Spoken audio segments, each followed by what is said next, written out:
Sleeping pads are an essential piece of backpacking gear, but they can be expensive, and picking the wrong one could leave you cold and uncomfortable at night. So I want to talk about some of the basics and what to look out for when you're shopping so that you can make sure to get the right one for you. There are three main types of sleeping pads. They're closed cell foam, self-inflating, and air inflating. My preferred type of pad is the air inflating pad because they're typically much lighter and very compact, so they don't take up much space in my pack. Types of pads can be a little bit fragile because they're just essentially a tube of air.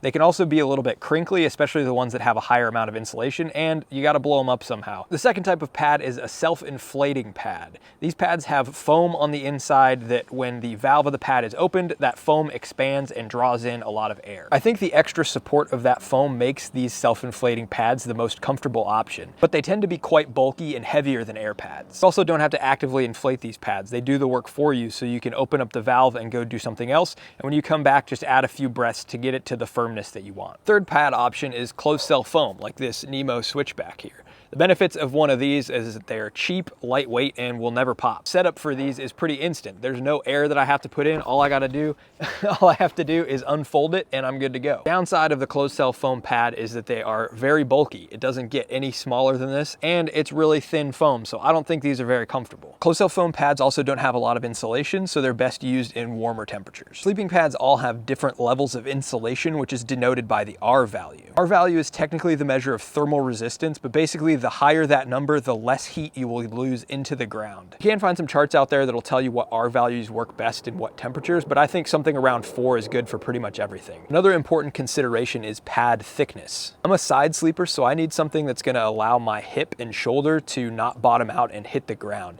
I find that something between 2.5 and 3 inches is enough thickness for that. Pads come in varying lengths and widths as well, and that can impact how comfortable a pad is for you. To get the right length, it's pretty easy. Just go based on your height and make sure your feet aren't gonna dangle off the end or else they'll get cold. Most backpacking sleeping pads are either going to be a regular width, which is 20 inches, or wide, which is 25 inches. I think in general, a wide pad is always going to be more comfortable than a regular pad because you have more room to wiggle around and your arms and legs are less likely to fall off the sides of the pad. Typically also going to be either mummy shaped like this Thermarest Neo Air X-Lite or rectangular like this Nemo Tensor. As far as specific recommendations go, I'm a really big fan of the Nemo Tensor. I think it's a perfect balance between weight, comfort, and insulation. Good sleeping pad is expensive though. The current version of the Nemo Tensor all season is about $200 for the regular size. I think investing money into a sleeping pad that's gonna keep you warm and comfortable at night is well worth it. Not sleeping well on a backpacking trip, you're definitely not having a great time. If you like this type of video where I talk about gear basics and the things you should be looking out for when you're shopping for new gear, let me know and follow along, and I'll make some more videos to help you navigate the potentially complicated and very deep world of backpacking gear.